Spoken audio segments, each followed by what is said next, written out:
ഇപ്പോൾ ഏറ്റവും പുതിയ കാലാവസ്ഥാ നിരീക്ഷണ കേന്ദ്രത്തിന്റെ മുന്നറിയിപ്പ് 2 മണിക്ക് വന്നിരുന്നു. അതനുസരിച്ച് 2 ജില്ലകളിലാണ് അതിതീവ്ര, അതായത് റെഡ് അലർട്ട് ഉള്ളത്. ഒന്ന് എറണാകുളം, മറ്റൊന്ന് കോട്ടയവുമാണ്. ഇനി കോട്ടയത്തേക്കാണ് നമ്മൾ പോകുന്നത്. ഷിനോജ് നമുക്കിപ്പം വിവരങ്ങളുമായി ചേരുന്നുണ്ട്. ഷിനോജ്, ഇന്ന് രാവിലെ മുതൽ തന്നെ കോട്ടയത്തിന്റെ പല ഭാഗങ്ങളിലും വെള്ളക്കെട്ടുണ്ട്, പ്രത്യേകിച്ച് MC റോഡ്, കുറവിലങ്ങാട് ഭാഗത്തൊക്കെ. ഇപ്പോഴത്തെ സ്ഥിതി എന്താണ്? മഴ പെയ്യുന്നുണ്ടോ?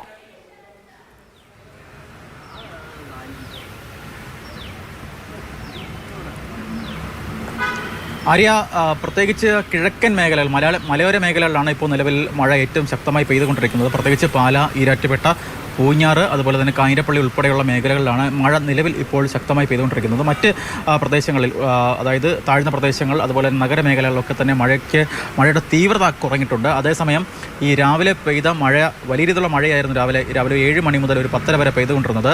ആ മഴ കാരണം ഉണ്ടായ വെള്ളക്കെട്ട് പല ഭാഗങ്ങളിലുമുണ്ട്. പ്രത്യേകിച്ച് ഏറ്റുമാനൂർ, അതുപോലെ തന്നെ നഗരത്തിൻ്റെ പല ഭാഗങ്ങളിൽ ഒക്കെ തന്നെ ഈ വെള്ളക്കെട്ട് ഇപ്പോൾ തന്നെ ദൃശ്യമാണ്. അതേസമയം ഈ പ്രധാനമായും ആശങ്കയെ നിൽക്കുന്നത് ഈ മലയോര മേഖലകളിലെ മഴ തന്നെയാണ്. പ്രത്യേകിച്ച് ഈരാറ്റുപേട്ട ഉൾപ്പെടെയുള്ള മേഖലകളിൽ കഴിഞ്ഞ 1-2 മണിക്കൂറായി അതീവ്ര മഴയാണ് ഈ പ്രദേശത്തൊക്കെ പെയ്തുകൊണ്ടിരിക്കുന്നത്. പല ഭാഗങ്ങളിലും ചെറിയ രീതിയിലുള്ള മണ്ണിടിച്ചിലൊക്കെ ഇപ്പോൾ തന്നെ റിപ്പോർട്ട് ചെയ്യപ്പെട്ടിട്ടുണ്ട്. മറ്റൊന്ന്, ഇത്രയും മഴ പെയ്യുമ്പോൾ സ്വാഭാവികമായും മീനച്ചിലാറിലെയും മണിമലയാറിലെയും ഒക്കെ ജലനിരപ്പ് ഉയരും. ആ വെള്ളം അടുത്ത ദിവസങ്ങളിലൊക്കെ നേരെ ചെന്നെത്തുന്നത് കോട്ടയത്തിൻ്റെ താഴ്ന്ന പ്രദേശങ്ങളിലാണ്. അതുണ്ടാക്കുന്ന വെള്ളക്കെട്ടും വലിയൊരു ആശങ്കയാണ്.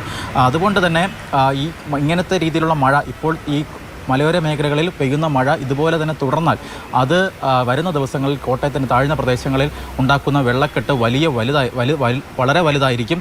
മറ്റൊരു പ്രധാനപ്പെട്ട കാര്യമെന്ന് പറയുന്നത്, കഴിഞ്ഞ കുറച്ച് മണിക്കൂറിലായി കാഞ്ഞിരപ്പള്ളി മേഖലയിലും കനത്ത മഴ പെയ്യുന്നുണ്ട്. പ്രത്യേകിച്ച് നേരത്തെയൊക്കെ ഈ മണ്ണിടിച്ചിൽ സാധ്യതയുള്ള പ്രദേശങ്ങൾ ഒട്ടനവധി കോട്ടയത്തുണ്ട്. പ്രത്യേകിച്ച് ഈ കൂട്ടിക്കൽ ഉൾപ്പെടെയുള്ള മേഖലകളിൽ അവിടെയും കാര്യമായി തന്നെ മഴ ഇപ്പോൾ പെയ്തുകൊണ്ടിരിക്കുകയാണ്. പ്രത്യേകിച്ച് രാവിലെയും അവിടെ മഴയുണ്ടായിരുന്നു. അതിനുശേഷം ഒരു അരമണിക്കൂർ ഇടതോർന്നിട്ട് മഴ അത്രയും ശക്തമല്ലായിരുന്നു. പക്ഷേ വീണ്ടും ഏകദേശം ഒരു 1.5 മണിക്കൂറായി ഈ മേഖലകളിലൊക്കെ തന്നെ, പൂഞ്ഞാർ ഉൾപ്പെടെയുള്ള മേഖലകളിലൊക്കെ തന്നെ കനത്ത മഴയാണ് കോട്ടയം അനുഭവപ്പെട്ടുകൊണ്ടിരിക്കുന്നത്. എന്തായാലും ഈ രീതിയിലുള്ള മഴ തുടർന്നാൽ അത് വരുന്ന മണിക്കൂറുകളിലൊക്കെ കോട്ടയത്തിൻ്റെ പടിഞ്ഞാറൻ മേഖലകളിലെയും കാര്യമായി തന്നെ ബാധിക്കാനാണ് സാധ്യത.